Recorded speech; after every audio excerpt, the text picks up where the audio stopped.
करते हैं। देखिए 28 जनवरी को किसी भी तरह के किसी भी प्रोटेस्ट में आप हिस्सा न लें, ये आपके लिए गलत साबित हो जाएगा। को रखा गया है, हम आपकी सारी दुविधाओं को अब क्लियर करते हैं। देखिए 28 जनवरी को किसी भी तरह के किसी भी प्रोटेस्ट में आप हिस्सा न लें, ये आपके लिए गलत साबित हो जाएगा। हम आपकी सारी समस्याओं को एक एक करके सिलसिलेवार तरीके से बताते हैं। देखिए अभी एक वीडियो आया, बिहार के पूर्व उप मुख्यमंत्री जो सुशील मोदी जी थे, उन्होंने कहा कि वो रेलवे मंत्री से बात किए, वो स्टूडेंट के मांग पे सहमत है और आरआरबी रेल मंत्री भी इस बात से सहमत है कि वो 20 गुना रिजल्ट देंगे, अर्थात ओरिजिनल जो नंबर रिपीट नहीं करेंगे, यूनिक नंबर जो दिए जाएंगे, अर्थात 3.5 लाख और लड़कों को जोड़ा जाएगा। एनटीपीसी वालों की समस्या खत्म, ग्रुप डी वालों की जो समस्या थी उनके लिए सीबीटी 2 को जो अचानक जोड़ा गया था उस पर भी वो सहमत हो गए, इसे भी हटा देंगे वहां पर। इस पर प्रधानमंत्री का भी इंटरफेरेंस था जिस वजह से ये आसानी से हुआ। अब बातों को समझिए, इसमें गलती रेल मंत्री या प्रधानमंत्री की ओर से नहीं थी, इसमें गलती आरआरबी की ओर से थी। आरआरबी को स्टूडेंट की समस्याओं से मतलब नहीं था और आरआरबी भी कुछ चीजों से जूझ रही थी। उसको इतने बड़े एग्जाम को कंडक्ट कराने के लिए कोई कंपनी जल्दी नहीं मिल रही थी। लेकिन कुछ लोगों का कहना है कि ये राज्यों में हो रहे चुनाव के मद्देनजर ऐसा डिसीजन लिया है, ये गलत है। देखिए ये किसी टीचर या स्टूडेंट का स्टेटमेंट नहीं है, ये पॉलिटिकल मोटिवेटेड स्टेटमेंट है। हम बताते हैं क्यों ऐसा नहीं होगा, रेलवे को अपनी बात क्यों माननी पड़ेगी। क्योंकि ये जो संशोधन और कमेटी बनाई गई है और ये जो डिसीजन लिया गया है कि 20 गुना रिजल्ट और सीबीटी 2 ग्रुप डी से हटाया जाएगा, ये रेल मंत्री का डिसीजन है और इसमें पीएमओ इन्वॉल्व है, न कि आरआरबी का। अगर आरआरबी का रहता तो आरआरबी मनमानी करती, लेकिन उसके ऊपर पीएमओ का डेडलाइन है। पीएमओ जिस डेट को दे दी उसको हर हाल में मानना है, इसलिए आपकी हर मांग को मान लिया गया है। आप किसी भी तरह का कल कोई प्रोटेस्ट नहीं करेंगे, क्योंकि जब आप प्रोटेस्ट करेंगे तो उसके बीच में कोई दूसरा आदमी भी आके वायलेंस कर देगा। आरा में जो ट्रेन जला दी गई या फिर गया में ट्रेन जला गई, क्या विद्यार्थी कह सकता है कि उसके आड़ में किसी दूसरे ने नहीं किया हो? करेगा कोई भी, भुगतेंगे स्टूडेंट। आपके लिए हम खड़े हैं बाबू, आपकी हर मांगों को हम शुरू से ही उठाते आए हैं। लेकिन जब हम वहां जाते हैं मंत्रालय में बात करने के लिए या बोर्ड ऑफिस में बात करने के लिए, तो वहां हम क्या जवाब देंगे किसी हिंसा का? वो यही पूछेंगे ना, जब बातें मान ली गई है तो आप क्यों हिंसा कर रहे हैं? तो इसलिए आप कल किसी भी तरह का, एक कह रहा है कोई भारत बंद होगा, क्यों भैया? आपकी स्टूडेंट की मांग हो गई, खत्म कहानी। अब आप पढ़ाई पे ध्यान दीजिए, ऐसे किसी भी और फेक न्यूज अफवाहों पे ध्यान नहीं दीजिए। कुछ भी जो यूट्यूब वाले हैं कुछ भी लिख देते हैं, ऐसे चीजों से आप बचिए। किसी भी डिस्ट्रिक्ट का कोई भी लड़का कल कोई भी प्रोटेस्ट या वायलेंस नहीं करेगा। हम कोई भी शिक्षक, हम हो या कोई टीचर, सारे टीचर परेशान हैं कि कल के प्रोटेस्ट को कैसे भी रोकिए। सारे टीचर से भी कहते हैं कि आप लोग तत्काल वीडियो रिलीज कीजिए कि कल कोई भी स्टूडेंट किसी भी डिस्ट्रिक्ट का हो।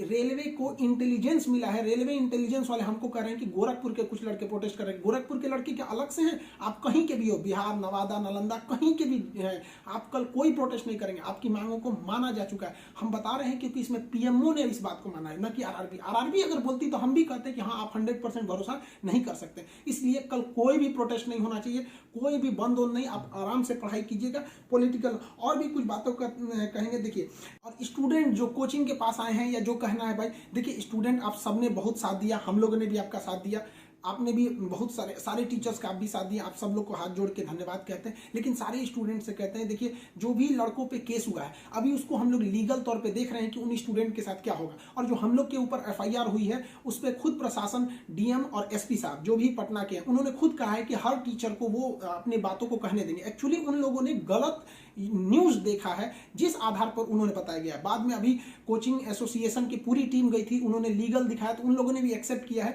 कि वो हम बातों को समझेंगे। जब हम लोग वहां बातें करेंगे तो बताएंगे, आगे हम लोग पे क्या एक्शन लिया जाता है वो हम आपको बताएंगे। हम आपके साथ हैं। ये देखिए अपने जदयू के वरिष्ठ नेता है ललन सिंह जी, तो इनका ट्वीट भी है, इनका ट्वीट अभी आया है कि पटना में खान कोचिंग सहित अन्य कोचिंग संस्थान ऑनलाइन माध्यम से बिहार व देश भर के गरीब व होनहार युवाओं का भविष्य निर्माण करते हैं।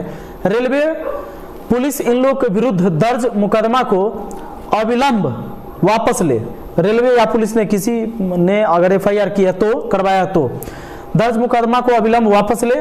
उग्र छात्रों से शांति की अपील करता हूं। तो छात्रों से शांति की अपील की गई है और मैं भी आप लोगों से शांति का अपील करूंगा। वो इसलिए दोस्तों कि देखिए अब सारी चीजें हो रही है, क्लियर हो रही है। अच्छा, ये आप लोग अगर नहीं करते तो ये संभव ही नहीं था। अगर ये बात रेलवे पहले समझ लेता तो इतना कुछ नाटक होता ही नहीं। ये जो इतना भयानक चीजें हुई, ये चीजें होता नहीं। और ये आग लगाने वाले स्टूडेंट नहीं होते हैं, उपद्रवी वो जो होते हैं, ऐसे उपद्रवी होते हैं जो खासकर चाहते हैं कि हम राजनीति मोड़ दे दें, मेन विषय को, मेन मुद्दे को भटका दें, तो ऐसे लोग भी करते हैं। स्टूडेंट ऐसे चीजें नहीं करते हैं।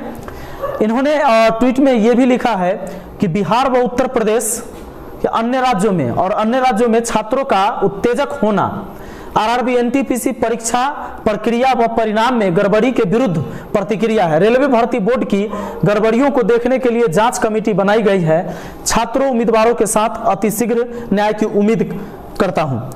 तो चलिए, और इसमें ये इन्होंने कहा है कि भाई जो भी एफआईआर किया गया है उसको वापस लिया जाए, और जो भी छात्र पर या टीचर पर एफआईआर हुआ है उसको वापस लिया जाए। वापस नहीं लिया जाएगा तो फिर मुश्किल हो जाएगी, क्योंकि हम सभी छात्र, सभी शिक्षक हम जेल भरने के लिए तैयार हैं। तो इनको वापस लेना पड़ेगा, और मुझे लगता है कि चीजों को मान भी लिया गया है। तो आगे हमें क्या करना है कि अब हमें राजनीति षड्यंत्र में नहीं फंसना है। हमें क्या करना है, हमें अपने हक के लिए लड़ना है, और हम अब थोड़ा सा वक्त देंगे इसे, चूंकि डेट दिया गया है 4 तारीख तक प्रक्रिया जो भी होगी बता दिया जाएगा क्या प्रस्तुत करती उधर से रेलवे बोर्ड। तो थोड़ा सा हमको संयम रखना है, और आप सबसे अपील है कि हमें इस तरह का कोई भी काम नहीं करना है जो हिंसक हो। और मुझे पता है कि आप लोगों ने बहुत कुछ झेला है, इस बीच बहुत प्रताड़ित हुए हैं। पुलिस हॉस्टल में घुसकर डंडे से पटना में बच्चों को पीटा, ये एकदम शर्मनाक चीजें थी, क्योंकि अगर उपद्रवी जहां उपद्रव कर रहे थे वहां पर उनको कार्रवाई करनी चाहिए थी, लेकिन अगर घर में घुस के हॉस्टल के अंदर आकर और पुलिस ने ये चीज किया तो ये बिल्कुल गलत है। पर बच्चों कहते हैं ना, मैंने पहले भी कहा है कि हम कहते हैं कि है नहीं तलवार हाथ में तो क्या हुआ, हम कलम से ही करेंगे सिर फिरों के सिर कलम।